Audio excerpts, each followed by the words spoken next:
Good morning student. तो आज हम लोग बॉयड-सवार्ट लॉ को आगे की तरफ बढ़ाते हैं। लास्ट लेक्चर में हम लोग बॉयड-सवार्ट लॉ के बारे में पढ़े थे। बॉयड-सवार्ट लॉ के बारे में हम लोग ये पढ़े थे कि अगर आपके पास कोई करंट कैरिंग वायर हो, करंट कैरिंग वायर, वैसा वायर जिसमें इलेक्ट्रिक करंट बह रही हो, उस वायर के वजह से किसी पॉइंट पर आप मैग्नेटिक फील्ड निकाल सकते हैं। उसका एक मैथमेटिकल आपने एप्लीकेशन देखा था, मैथ के जैसा है बिल्कुल, और उसमें फार्मूला आई थी, हम लोग उसकी मैग्नेटिक फील्ड कैलकुलेट कर सकते हैं सिंगल वायर के लिए, है ना, सिंगल वायर के लिए मैग्नेटिक फील्ड। तो आज हम लोग एप्लीकेशन की बात करते हैं, है ना, एप्लीकेशन ऑफ बॉयड-सवार्ट लॉ। तो इसमें दो चार हम लोग पढ़ेंगे शेप के बारे में, जैसे स्ट्रेट वायर, रिंग वायर, है ना, एक्सिस इस पर किसी रिंग के चलते, इस तरह की हम लोग बात करने वाले हैं। तो application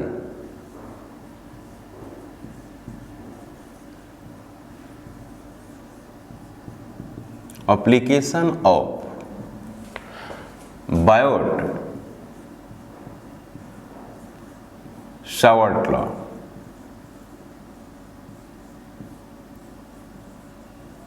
application of Biot Savart law.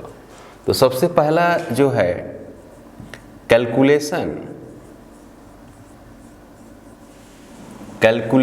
Of magnetic field, calculation of magnetic field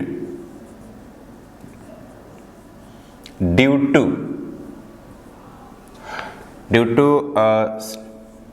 to circular arc,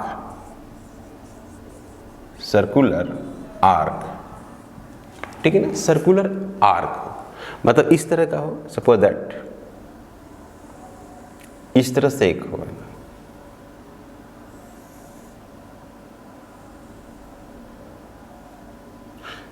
ये पूरा जो एंगल है वो है अल्फा, पूरा एंगल अल्फा मान लेते हैं।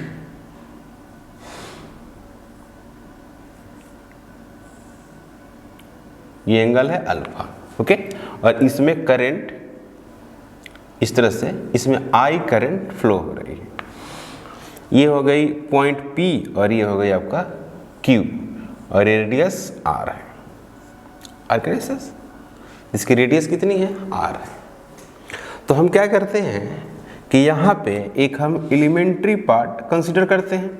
ये आपको पता है कि हम लोग एक एलिमेंट्री पार्ट कंसीडर करते हैं, कहीं भी कर सकते हैं, यहाँ कर सकते हैं, यहाँ से कर सकते हैं, कहीं पे कर सकते हैं। हम यहाँ पर एक एलिमेंट्री पार्ट कंसीडर किए हैं, लाइक दिस, इस तरह से। तो इसके, है ना, दो टर्मिनल हुए, सेंटर पर मिलेंगे, और इधर से भी दो टर्मिनल हुए जो सेंटर पर मिलेंगे। तो इनके बीच तो एंगल होगी ना, ये वाली एंगल को हम मान लेते हैं डी थीटा, क्योंकि ये क्या है, आई डी एल है, और इसकी डायरेक्शन किधर होगी, बिल्कुल इधर होगी, टेंजेंट होगी ना। और ये कौन है, आर वेक्टर है, आर है कि नहीं। इस पॉइंट पे आपको निकालना है ओ पे, तो ओ से ये आर वेक्टर हुआ ना, ये वाली आर हुआ, जो आर जो वेक्टर है, आर वेक्टर का मैग्नीट्यूड किसके बराबर है, कैपिटल आर के बराबर है। तो हम जानते हैं फ्रॉम बॉयड-सवार्ट लॉ, फार्मूला क्या था, D B mu naught 4 pi I D L sine theta और डिवाइडेड बाई आर का स्क्वायर। क्लियर है ये बात, है ना, आइडियल साइन थीटा।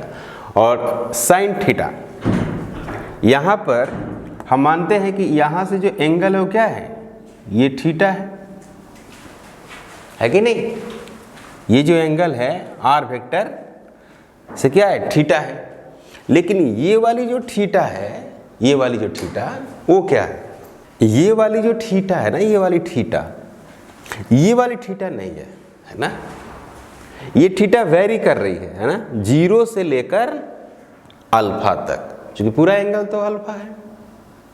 ये जो थीटा है, ये थीटा वो ये वाली एंगल है, angle between DL vector and R vector. तो डीएल वेक्टर इधर है और आर वेक्टर किधर इधर है, ये हमेशा क्या रहेगी, परपेंडिकुलर रहेगी, है ना।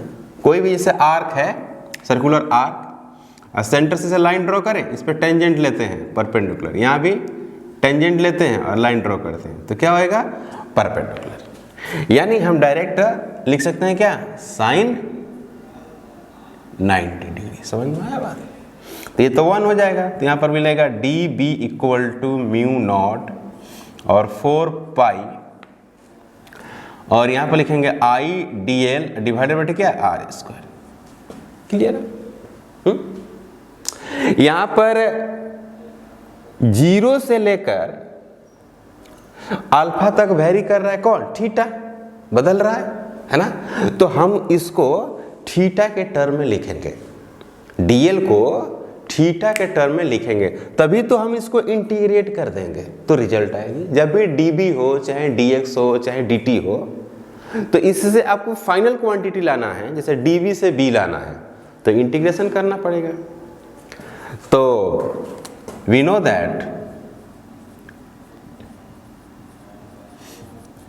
That DL equal to R D theta होता है, आर्क बराबर रेडियस इनटू एंगल, ऐसा पढ़े हैं अपने स्कूल में। तो इसी में हम, इसी इक्वेशन में अगर हम ऐसा लिखें, इसमें अगर ऐसा लिखते हैं तो कैसा होगा, देख रहा है, D B mu naught I D L, तो डी एल के जगह पर लिखेंगे आर डी थीटा, क्या लिखेंगे, आर और डी थीटा, और यहां पर लिखेंगे 4 pi mu 0 4 pi I R D theta, और यहां पर हो जाएगा ये आर स्क्वायर, आर स्क्वायर का मतलब कि कैपिटल आर, क्योंकि ये वाली आर और ये वाली आर दोनों क्या है, बराबर है, यानी आर का स्क्वायर। ये result mu naught 4 pi I by are D theta 0 से अल्फा, 0 से बी और डीबी। भाई 0 से बी होगा, डीबी 0 से B, mu 0 4 pi I by R 0 से अल्फा डी थीटा। क्लियर है? तो यहाँ पर मैग्नेटिक फील्ड कितनी होगी, वायर ही नहीं है तो मैग्नेटिक फील्ड भी 0 हो गई और कंप्लीटली यहाँ तक गई। तो इस सेंटर पर इस आर के चलते मैग्नेटिक फील्ड बी हो गई। तो आप लिख सकते हैं बी डी बी का बी और 0 से B equal to mu naught 4 pi I by R और डी थीटा 0 से लेकर अल्फा। तो b minus 0 mu naught 4 pi I by R alpha minus 0। तो b equal to mu naught by 4 pi I बटे R into alpha. ये एक important result हो गया, है ना।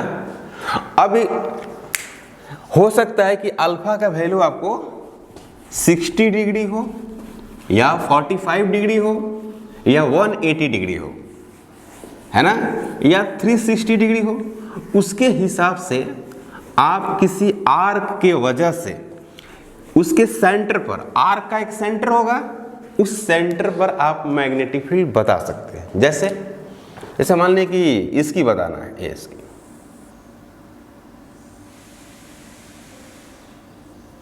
ये O है, O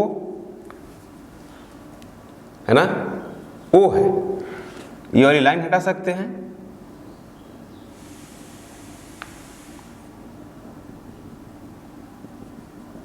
इसमें करंट इस तरह से जा रही है ना।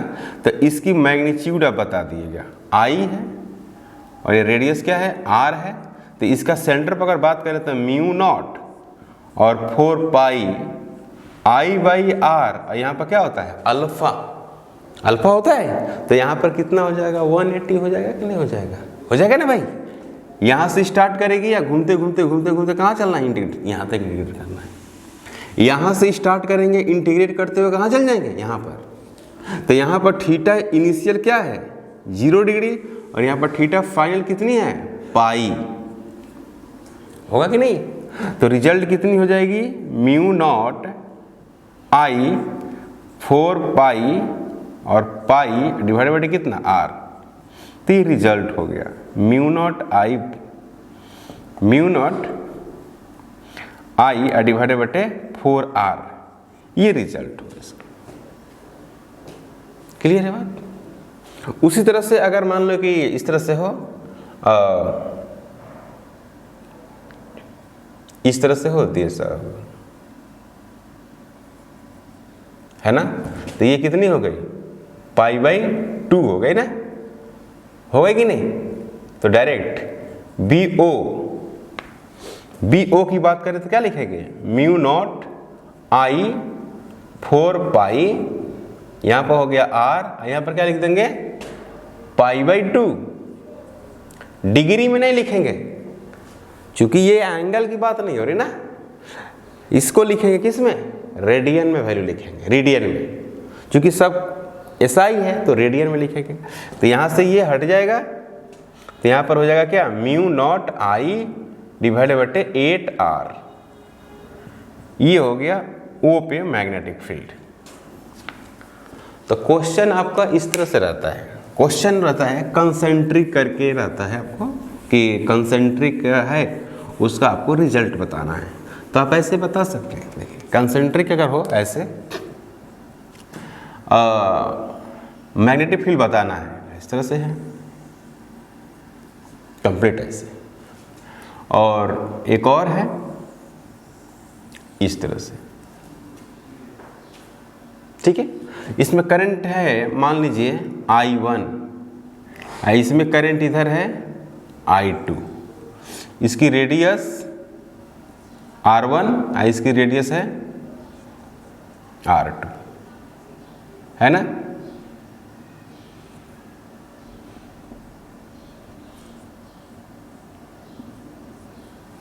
इसकी रेडियस है R1। तो पहला का अगर हम बात करें, यानी BO की बात करें, BO तो वेक्टर फॉर्म में अगर लिखेंगे तो B1 vector plus B2 vector लिख सकते हैं।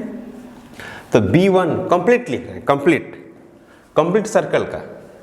तो कंप्लीट सर्कल का अगर लिखेंगे तो रिजल्ट हमने बनाया था कि म्यू नॉट होगा बटे 4r होगा, इनटू 4 पाई होगा, 4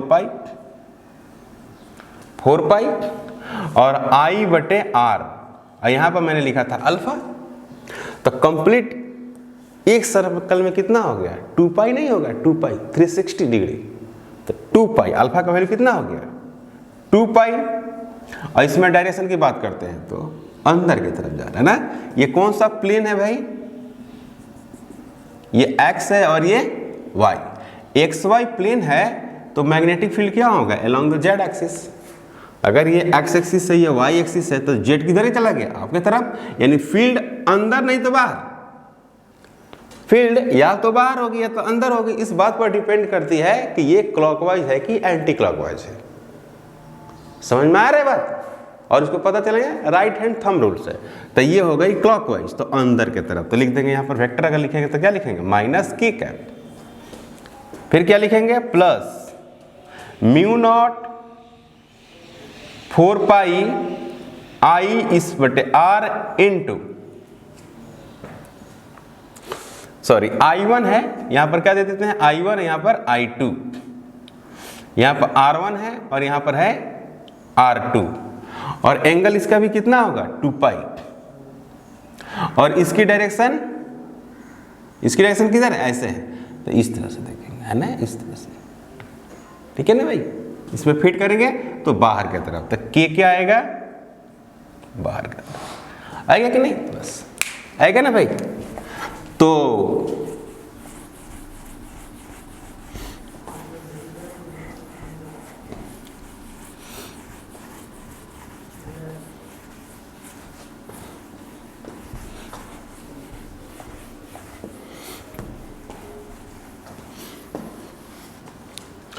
तो इसकी अगर हम बात करते हैं, आगे बढ़ाते हैं इसको, तो हम इसको ऐसे लिख सकते हैं कि B O vector equal to mu naught 4 pi, mu naught 4 pi और क्या आएगा 2 पाई,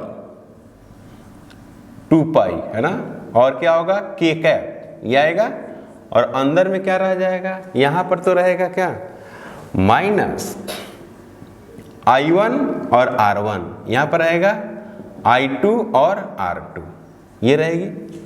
तो ये कट रहा है तो यहां पर होगा 2, तो B0 equal to mu naught divided बटे 2, और यहां पर आ जाएगा I2 R2 minus I1 R1, और यहां पर क्या हो गया के कैप। दैट्स रिजल्ट, है कि नहीं। तो एक क्वेश्चन लिखते हैं, बोर्ड के लिए भी है और जेईई मेन वगैरह में पूछा हुआ। फाइंड, क्वेश्चन है कि find magnetic field,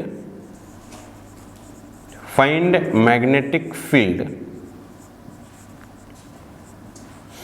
at point ना, find magnetic field at point O, at point O। ये क्वेश्चन ऐसा है ना कि बोर्ड के लिए भी फेमस है और जेईई मेन में भी पूछा हुआ है, बहुत पहले एडवांस वाला क्वेश्चन है ना।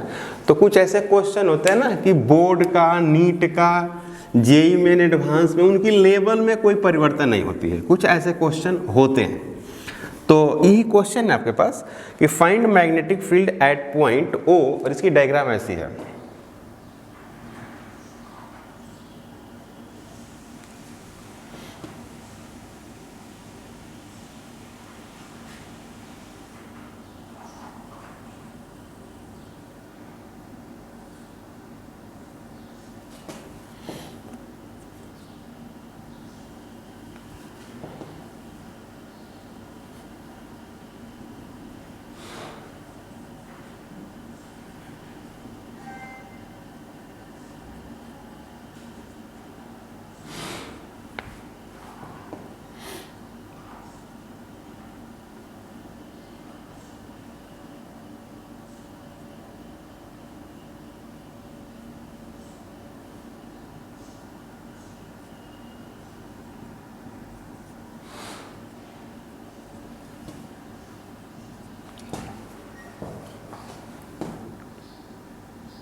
ये आपके पास क्वेश्चन है।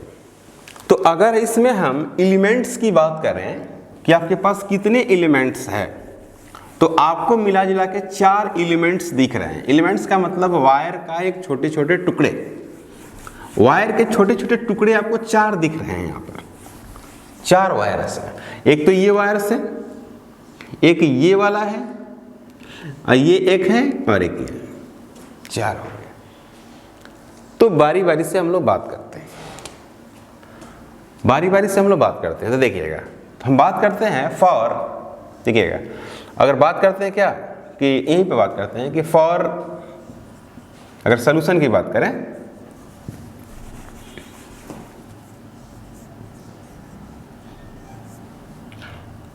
फॉर कौन सा वायर, BC वायर है ना, BC वायर। तो डायरेक्ट लिखेंगे ना BC वायर का, हाफ है ना, हाफ है, तो क्या लिखेंगे देखिएगा, BC वायर का, BC वायर का लिख रहे हैं। तो क्या मिलेगा आपको, वेक्टर के साथ भी लिख रहे हैं, कोई दिक्कत नहीं है। Mu 0 4 pi I R alpha, तो हाफ का अल्फा कितना हो जाएगा, पाई नहीं हो जाएगा, है कि नहीं। हाफ का अल्फा यही होगा, पाई होगा ना भाई, तो पाई। तो यहां से और ये कैसे हो जाएगा, ऐसे ऐसे होगा या नहीं होगा। तो यहां पर हो गया R1 और यहां पर हो गया माइनस के कैप, और ये कटेगा तो BC vector equal to mu naught 4 I बटे R1, और क्या होगा माइनस के कैप।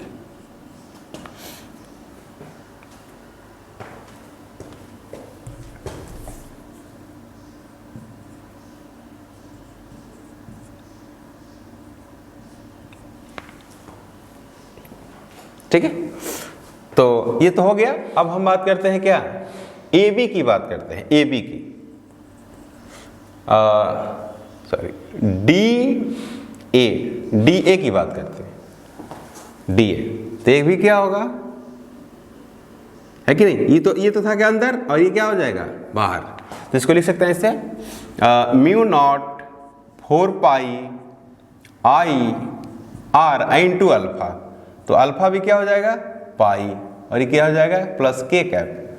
तो यहाँ पर R2 देना है, तो यहाँ पर हो गया म्यू नॉट 4 आई R2 और के cap.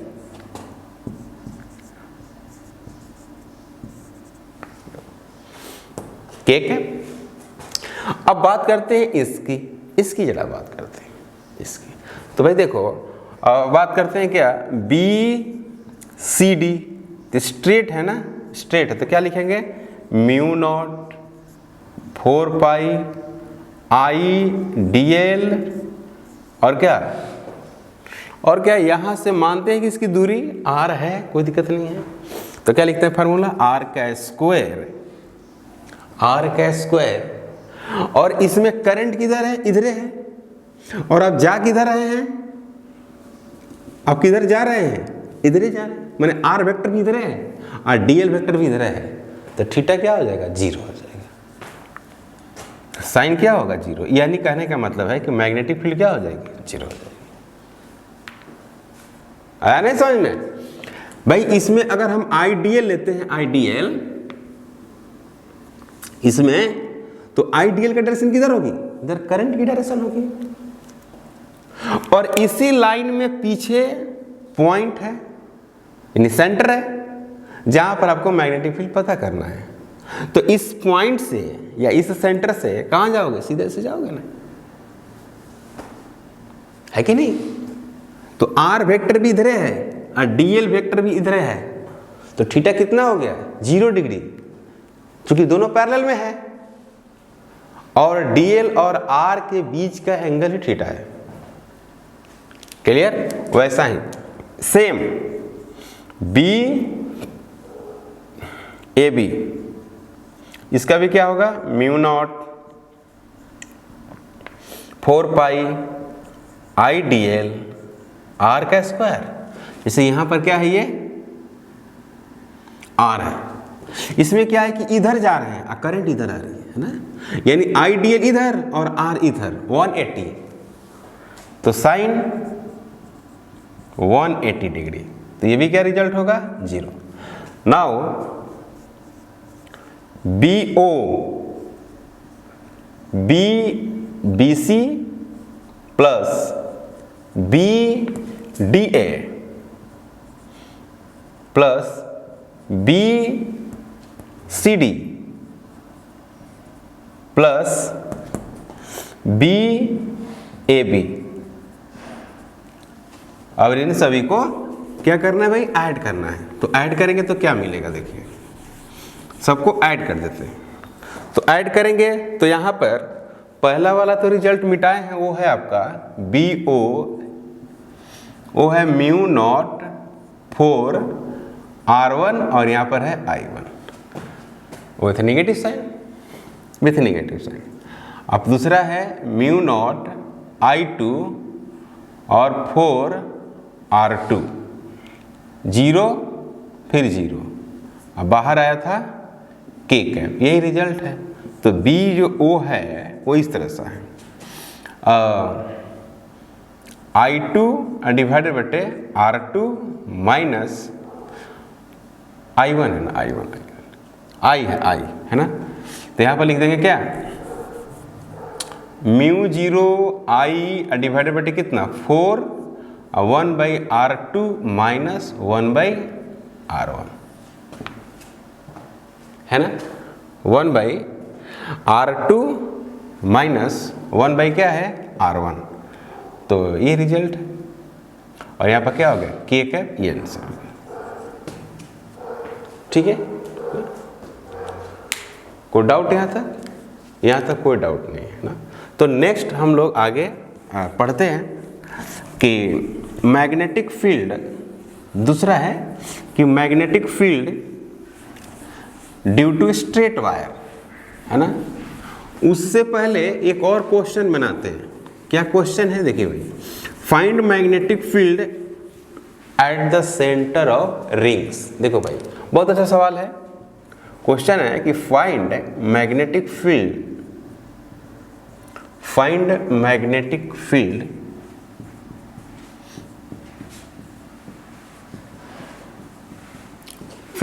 at the center of rings। Centre पर निकालना, क्योंकि हम लोग ने सेंटर पर रिजल्ट जान चुके हैं, आर्क के माध्यम से हम लोग सेंटर पर जान चुके हैं, लेकिन किसी वायर के चलते, सर्कुलर वायर के चलते एक्स एक्सिस पर मैग्नेटिक फील्ड हम लोग नहीं जाने हैं, उसका तरीका कुछ अलग है, ठीक है ना। उसमें भी बॉयड शेबर्ट ही लगेगा, लेकिन उसकी तरीका अलग है, हम लोग बाद में पढ़ेंगे, जस्ट स्ट्रेट वायर के बाद में पढ़ेंगे। सवाल ऐसा है कि इस तरह से एक वायर है और एक वायर इस तरह से है ना।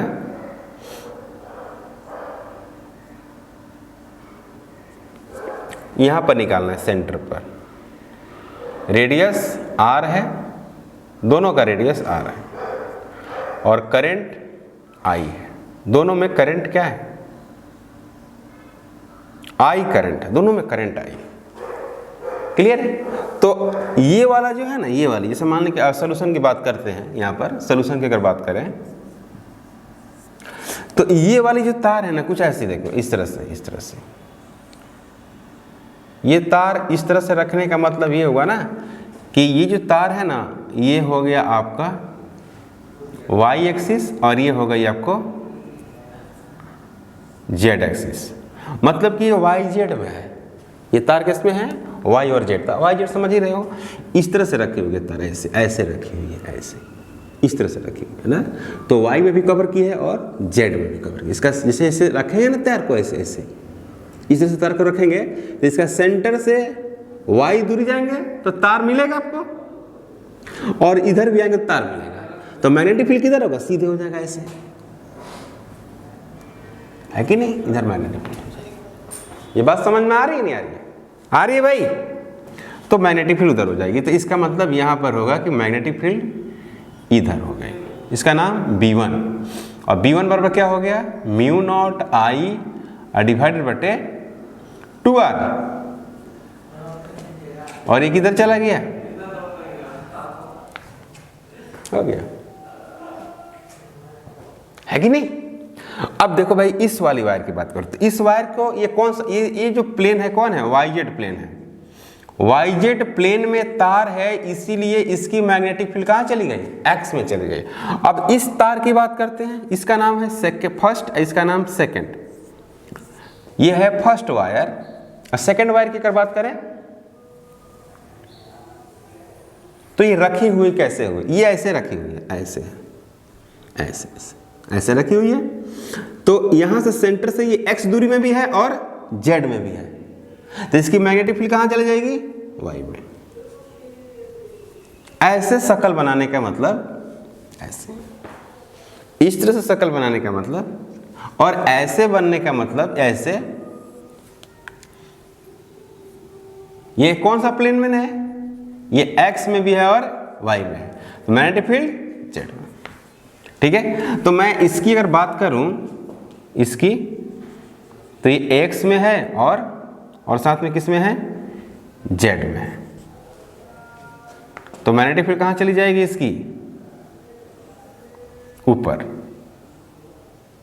तो इसकी मैग्नेटिक फील्ड B2 जो होगी वो क्या होगी, mu naught I divided by 2R, divided by 2R, और क्या हो जाएगी, J कैप।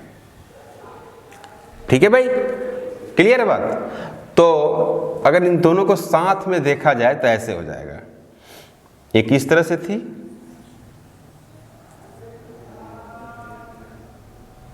ठीक है, और एक किधर से थी, इस तरह से थी। तो इसकी जो मैग्नेटिक फील्ड है वो जा रही है किधर, इधर, है ना। इसकी जो मैग्नेटिक फील्ड है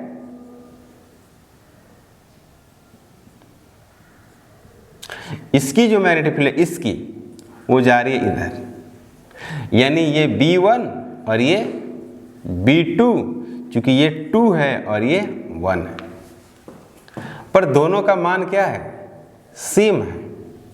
तो आप लिख सकते हैं ऐसे, ये हो गई B और ये भी क्या हो गई, B, तो ये दोनों क्या हो गए, परपेंडिकुलर, तो ये हो गई BO माने सेंटर, ये BO मतलब सेंटर। तो BO इज इक्वल टू जो होगा अंडर रूट B का स्क्वायर प्लस B का स्क्वायर, तो ये हो जाएगा B रूट अंडर 2, ये हो गया BO हो गया। और कितना डिग्री से इसका रिजल्टेंट है, 45 डिग्री से। कितना डिग्री से रिजल्टेंट है, 45 डिग्री। तो हम क्या कर सकते हैं, इसको इस तरह से लिख सकते हैं, B का मान क्या है, BO इक्वल टू, B का वैल्यू कितना है, mu naught 2R into I root under 2 at 45 degree from B1 या B2, दोनों तरफ से, क्योंकि इक्वल वेक्टर है ना, तो B1 वेक्टर या B2 वेक्टर, ये आपका आंसर हो गया।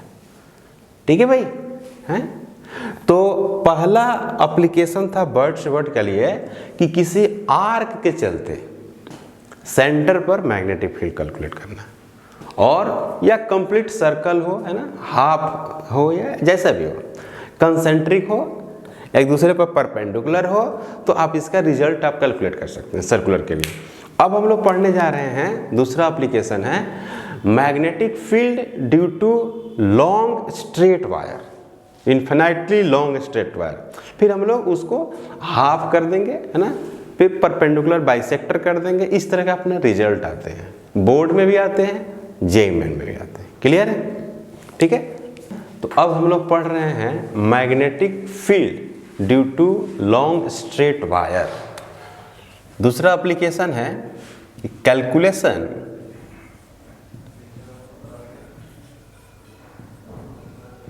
Calculation of magnetic field, calculation of magnetic field due to long straight wire, long straight wire.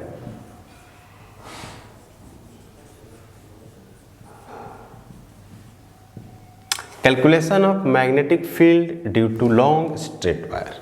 तो मान लीजिए कि आपके पास एक बड़ा सा वायर है, बहुत बड़ा वायर है, ऐसे मान लेते हैं, इसमें करंट इस दिशा में दी जा रही है, ऐसे करंट दी जाती है। ठीक है। और यहां से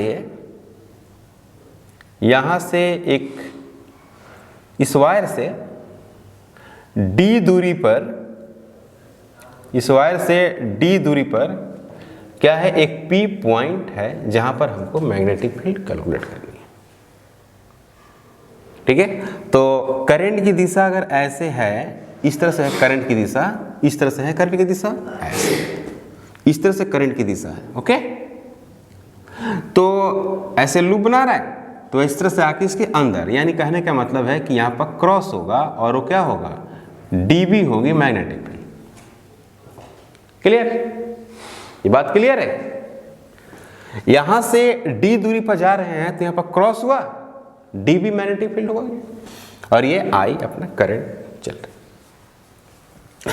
तो हम क्या कर रहे हैं कि यहां से एक लाइन को ड्रॉ करते हैं इस तरह से, है ना, और इसको एंगल हम क्या दे देते हैं, θ1 दे देते हैं। ठीक है। और यहां से इस तरह से एक लाइन ड्रॉ करते हैं, इसको हम दे देते हैं θ2 दे देते हैं, θ2, है ना। तो थीटा 2 की बात हो गई, तो इसमें एंगल जो लेंगे थीटा 2, वो थीटा 2 एंगल कौन सी है? ये वाली एंगल है। क्योंकि ये आर वेक्टर है, ये एक्चुअली आर वेक्टर बनेगी और ये क्या बनेगी? आइडियल बनेगी। तो ये वाला एंगल होगी, है ना? समझिए बात को। ये आर वेक्टर होगी और ये कौन वेक्टर हो जाएगी? आइडियल वेक्टर होगी। क्योंकि आइडियल किस में मिलेगा? वायर में मिलेगा ना। ये वायर नहीं है, ये तो एक डॉटेड लाइन दी गई है जहां पर हमको मैग्नेटिक फील्ड क्या करना है? कैलकुलेट करना है। अगर यहां कोई पॉइंट लेते हैं तो ठीक है भाई। तो हम क्या कर रहे हैं कि यहां सेंटर से, है ना, एल दूरी पर जाते हैं, कि यहां पर एल दूरी पर, और यहां पर एक छोटा सा करंट एलिमेंट लेते हैं। समझिएगा, यहां से हम एल दूरी पर गए और यहां पर आई डी एल हमने करंट एलिमेंट लिया, तो उस करंट एलिमेंट का डायरेक्शन कहाँ होगी? इधर ना होगी। और यहां से इस तरह से मैंने क्या कर दिया? आर वेक्टर ऐसे ज्वाइन कर दिया। क्लियर है? तो इसका हमने नाम क्या देंगे? इसका हम नाम क्या देंगे? इसका नाम हम डी थीटा नहीं देंगे, सॉरी थीटा देंगे। थीटा, इसका नाम क्या देंगे? थीटा, है ना? ये हो गया आर वेक्टर। याद करो, आर वेक्टर और आइडियल वेक्टर, ये नाम दे दिया मैंने थीटा। तो इसको हम लिख सकते हैं क्या? 180 डिग्री माइनस क्या दे देंगे? थीटा। इतना दे सकते। ये हो गई डी, ये हो गई आर वेक्टर और ये हो गई एल। नाम रख देते हैं। इसका नाम यहां तक पी है, यहां पर ओ, और यहां पर देते हैं ए, ठीक है ना? और यहां पर देते हैं S1 और ये हो गया S2। तो S1 S2 वायर्स का लेंथ है, वायर है, ठीक है ना? आई क्या है? वायर में करंट, इस वायर में करंट ऊपर भी दे सकते हैं या नीचे भी दे सकते हैं, मैंने इसमें ऊपर माना है। डी जो है, डी वो डिस्टेंस है, distance between wire and point where we have to find magnetic field. Clear? Distance between wire and point, जहां पे हमको मैग्नेटिक फील्ड निकालनी है। और ये जो थीटा आप देख रहे हो, थीटा, तो फ्रॉम बायोट-सावर्त लॉ, तो लिख सकते हैं कि नाउ फ्रॉम बायोट-सावर्त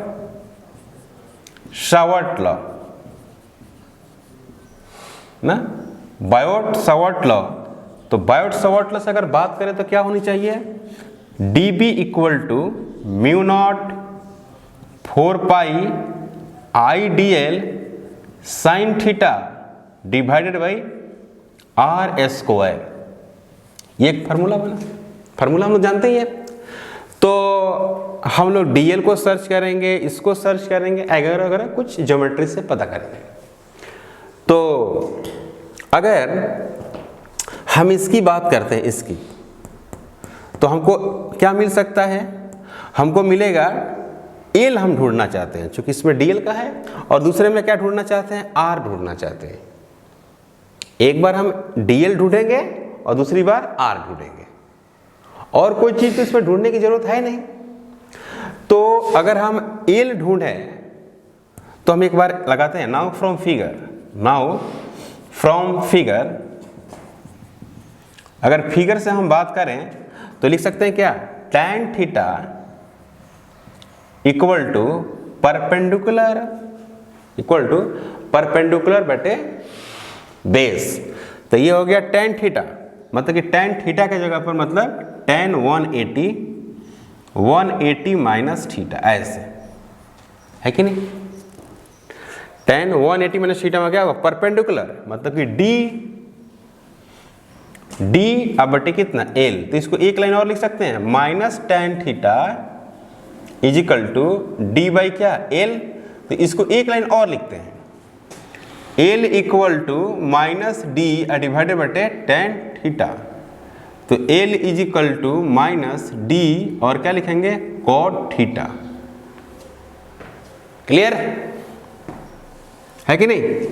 तो इसको लिख सकते हैं क्या, L is equal to minus, हाँ बस और कुछ नहीं लिख सकते। तो इसमें हम लोग लिखते हैं क्या, dl बटे डी थीटा करते हैं। याद देखिएगा, dl बटे डी थीटा, l को थीटा के रिस्पेक्ट में डिफ्रेंशिएट करते हैं। तो यहाँ पर d क्या है भाई, कांस्टेंट है, ये d क्या है, कांस्टेंट है, तो माइनस d। कॉट थीटा का होता है minus cosec square theta, minus cosec square theta. तो लिखेंगे क्या, माइनस कॉसेक स्क्वायर थीटा। तो इसको लिखेंगे dl is equal to d cosec square theta और d थीटा। क्लियर है? अब यहां देखो भाई, यहां पर अब हम क्या करते हैं कि इसमें r, एक बार r को ढूंढ लेते हैं, r को। तो r को कैसे ढूंढ लें, l तो ढूंढ लिया मैंने, एक बार r को ढूंढते हैं। तो r को ढूंढेंगे तो d और r के लिए हम साइन का इस्तेमाल कर देते हैं।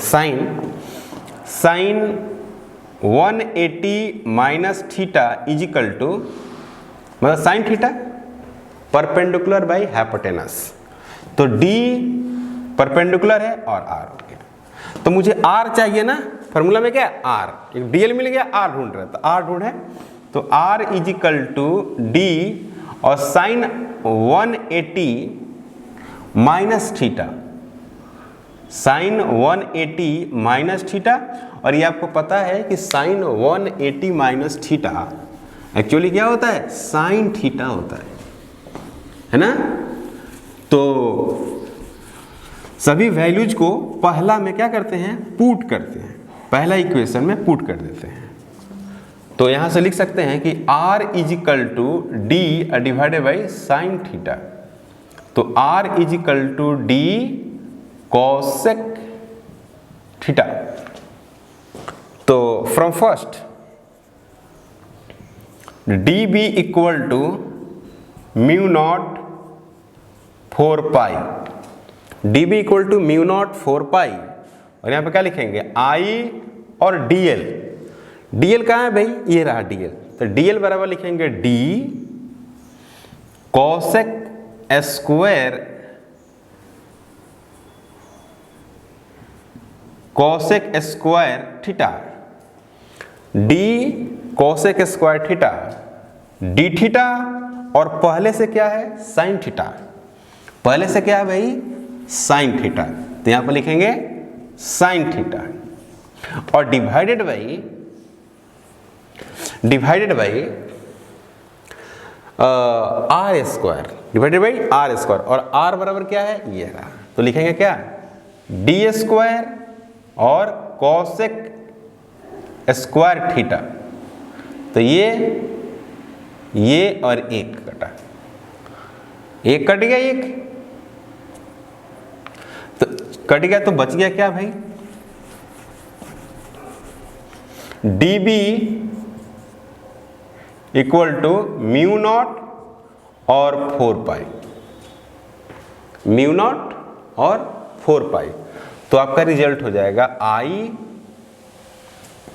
और साइन थीटा डी थीटा और डिवाइडेड बाई डी। इतना रिजल्ट आ गया आपका। क्लियर है बात ये, D B equal to mu naught 4 pi I D sine theta D theta, इतना रिजल्ट आई है। तो हम लोग क्या करेंगे, इंटीग्रेट करेंगे इसको, mu naught constant, 4 pi constant, I constant और डी कांस्टेंट। वेरी कौन कर रहा है, साइन थीटा और डी थीटा, थीटा वेरी कर रहा है और यहां पर ना मेंटेबल वेरी कर रहा है। क्लियर है?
तो इसको हम लोग इंटीग्रेट करते हैं। देखिए तो कैसे इंटीग्रेट करेंगे भाई हम लोग इसको, पहले तो θ1 से स्टार्ट कर रहे हैं, θ1 से, और θ1 से स्टार्ट करने के बाद हम लोग कहाँ जा रहे हैं, θ2 पर।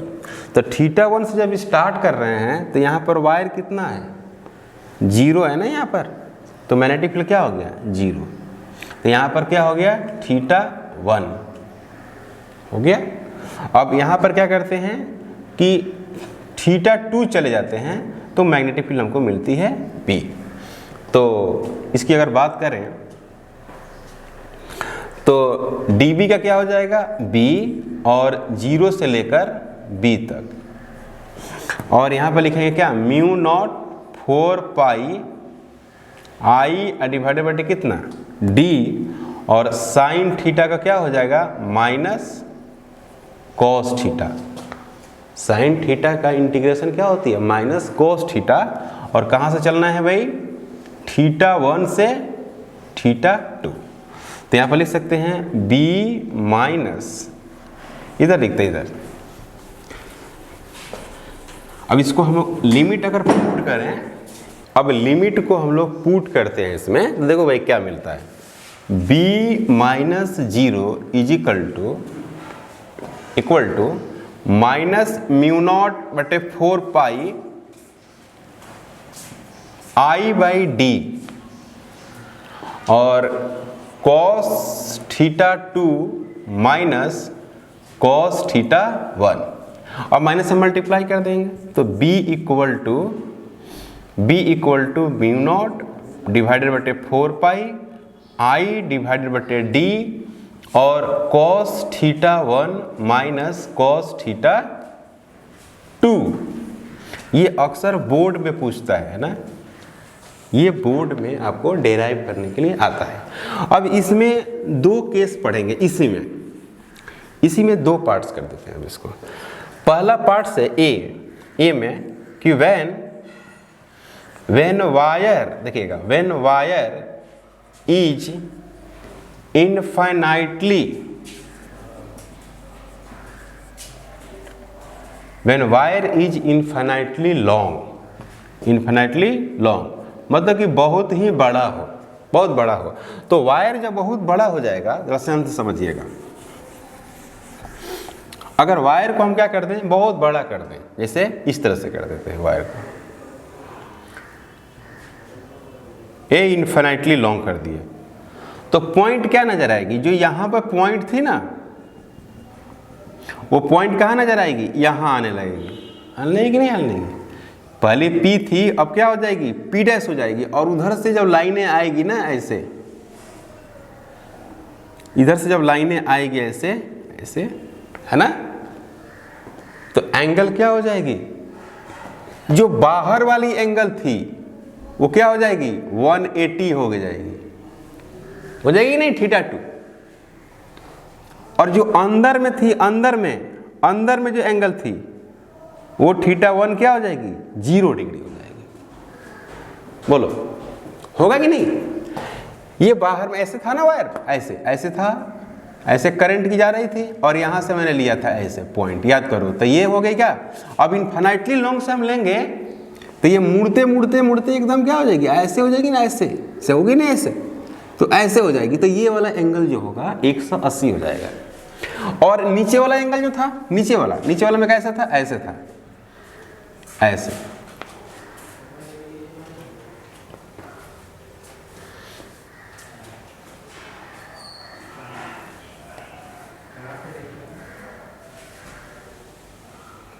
तो नीचे वाला एंगल कैसे था भाई, नीचे वाला में था कि इस तरह से था। तो इनफाइनाइटली जब ये लॉन्ग हो जाएगा तो ये मुड़ते कैसे हो जाएगा, ऐसे हो जाएगा। जैसे मान लो कि ये दीवाल है, दीवाल को ही ऐसे तार मान लो, दीवाल में ऐसे तार लगे हुए हैं, ठीक है, और यहाँ पे पॉइंट है, तो उसके एंड से ऐसे मिलाओगे ना लाइन, उसके एंड से ऐसे मिलाओगे। अब इसको इनफाइनाइटली लॉन्ग करो और एंड पर जाओ तो बहुत दूर से देखोगे ना, तो ये पॉइंट क्या आएगी, इस तार में सटा हुआ नजर आएगी। कॉमन सी बात है कि नहीं।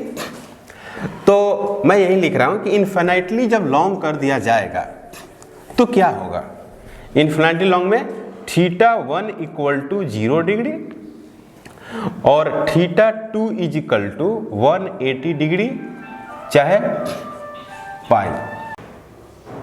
तो इन सभी वैल्यूज को इसमें पुट करिएगा तो आपको इनफाइनाइट वाली रिजल्ट आएगी। तो b equal to mu naught 4 pi I by D cos 0 minus cos 180 degree. Clear है? तो यहां पर लिख सकते हैं b equal to mu naught 4 pi I divided बटे डी और cos 0 1 minus mu 0 4 pi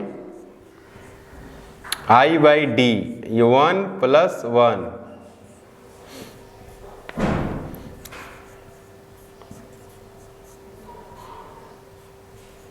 into कितना 2, तो ये कट जाएगा 2। तो mu naught I 2 pi D, ये रिजल्ट हो गया है ना। इन्फिनिटली लॉन्ग वायर के लिए ये रिजल्ट है। b बराबर म्यू 0 I बटे 2 पाई डी। अब दूसरी रिजल्ट है फॉर परपेंडिकुलर बाइसेक्टर। b में हम लोग करेंगे सॉल्व, वो क्या करेंगे फॉर परपेंडिकुलर बाइसेक्टर के लिए।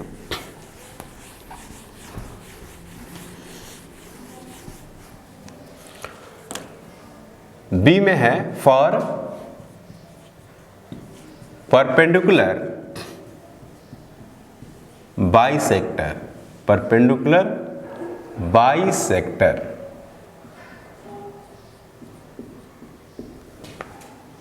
फॉर परपेंडिकुलर बाइसेक्टर, तो परपेंडिकुलर बाइसेक्टर की अगर रिजल्ट की बात करें तो इस तरह से होगा। इसकी लंबाई दे रखेगा, इसका लंबाई है L और इसमें करंट इस तरह से चल रही है। तो परपेंडिकुलर बाइसेक्टर का मतलब बीच से यहाँ पर एक P पॉइंट है ना, P पॉइंट है जिसकी दूरी कितनी है D है। यहाँ पर हमको मैग्नेटिक फील्ड निकालनी है। तो ये हो गई और इस तरह से हो गई। ये वाली थी क्या ना θ1 थी और ये वाली एंगल कितनी थी θ2 थी। तो इसमें हमको ज्योमेट्री लगाना है, इसमें यूज क्या करना है ज्योमेट्री। तो ज्योमेट्री जब हम इसमें यूज करेंगे तो इसको हमको लेना पड़ेगा क्या 180 माइनस θ2 लेना पड़ेगा, ये 90। इसको R और ये भी क्या हो गई R। तो यहाँ पर हमको मैग्नेटिक फील्ड निकालनी है। तो हमारे पास जो फार्मूला आया था, याद करिए जो फार्मूला आया था हमारे पास वो ऐसा था B equal to mu naught 4 pi I by D और कॉस θ1 माइनस कॉस θ2। इस तरह से रिजल्ट था, यानी रिजल्ट थी। तो हमको θ1 और θ2 को रिप्लेसमेंट करना है यहाँ पर, ठीक है ना।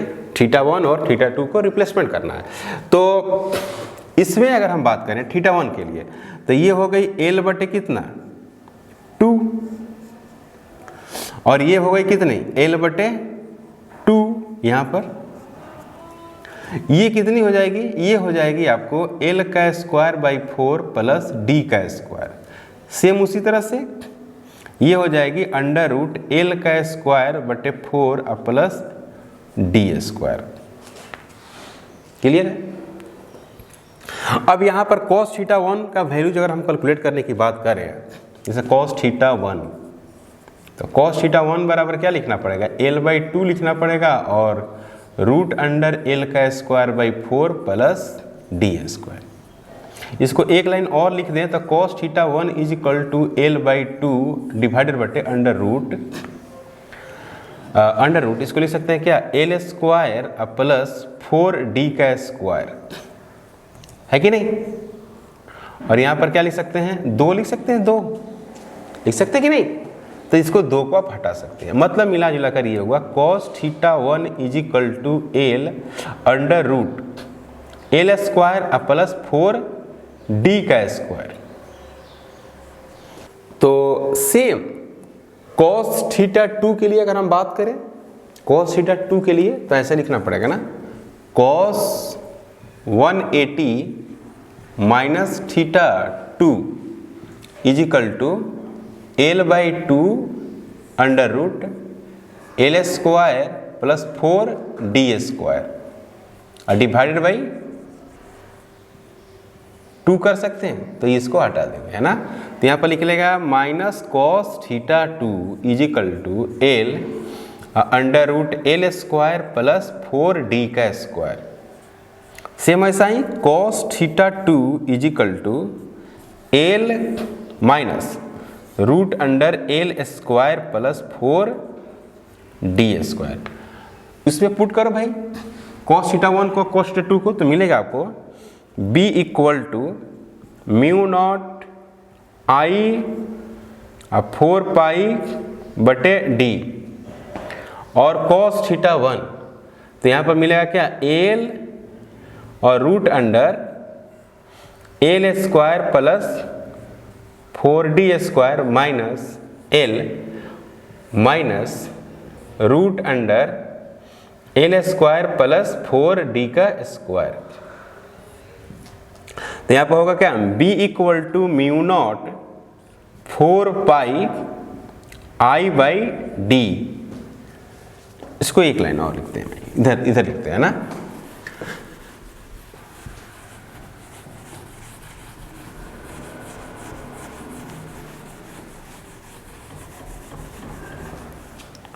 अब यहाँ पर क्या करते हैं, इसको सोल्व करेंगे, तो इसको सोल्व करेंगे तो क्या मिलेगा, देखो डायरेक्ट लिखते हैं भाई B equal to mu naught I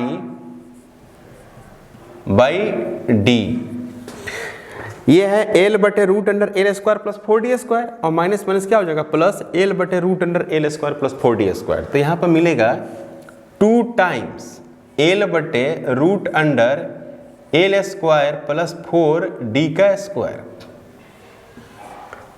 ठीक है, तो ये वाला क्या होगा, एक कटेगा, तो इसको मिलेगा आपको B equal to mu naught I divided by 2 pi D और यहाँ पर मिलेगा L अंडर रूट L का स्क्वायर प्लस 4D स्क्वायर। ये हुआ आपको परपेंडिकुलर बाइसेक्टर वाला रिजल्ट। L क्या है आपको पता है, लेंथ ऑफ वायर है, कंप्लीटली लेंथ ऑफ वायर। और D क्या है, distance between point and wire, point and wire. Point और वायर के बीच की डिस्टेंस क्या है, D है, और L क्या है, पूरा लंबाई है तार की। तो आपको किसी वायर के चलते परपेंडिकुलर बाइसेक्टर पर मैग्नेटिक फील्ड निकालना हो तो ये फार्मूला का आप इस्तेमाल करेंगे। ठीक है ना। हम लोग फिर नेक्स्ट डे मिलते हैं और न्यूमेरिकल के साथ हम लोग स्टार्ट करेंगे नेक्स्ट लेक्चर में।